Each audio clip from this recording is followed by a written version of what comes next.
A chill sweeps through the dark alleyways of London, carrying whispers of illicit dealings and ruthless enforcers.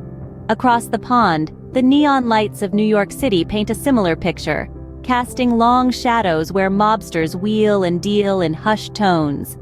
Two worlds, seemingly parallel, yet distinct in their own ways. Welcome to a journey through the shadowy realms of British and American gangsters. In the late 19th century, the rise of organized crime in Britain was spurred on by poverty, social inequality, and the allure of quick wealth.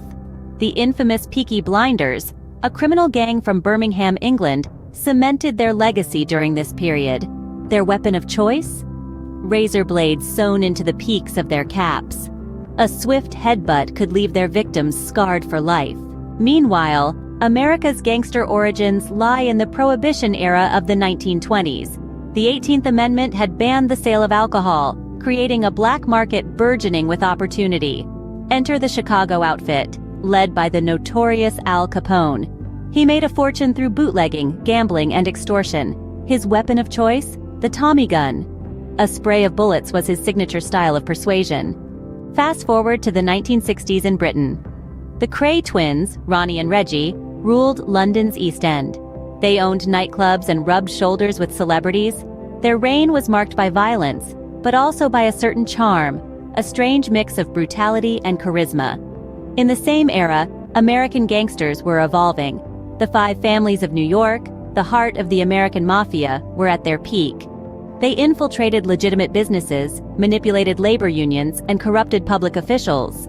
Their reign was less about charm and more about fear and influence. This brings us to the turn of the 21st century.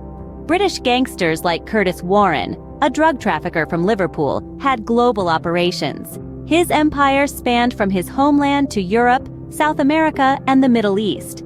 In contrast, American gangsters were becoming more localized.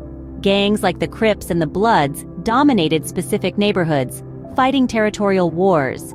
Their focus was less on global domination and more on local control. So, what do these narratives tell us about the key differences between British and American gangsters?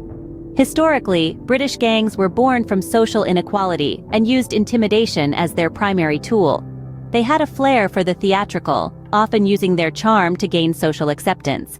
Their operations were generally localized, but some expanded globally.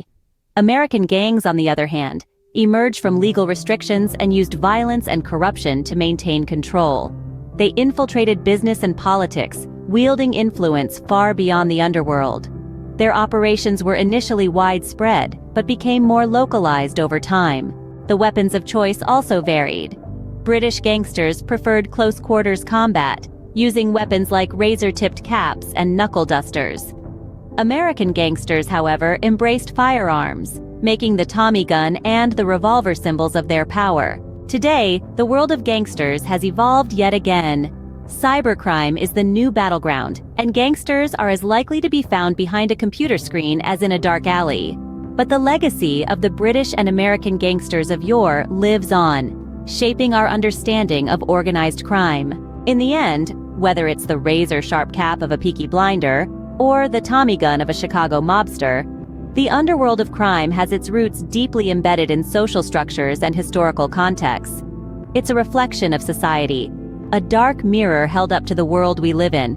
So, as we walk away from this journey through the shadowy realms of British and American gangsters, one thing is clear: crime may be universal, but its expression is distinctly influenced by the culture it stems from.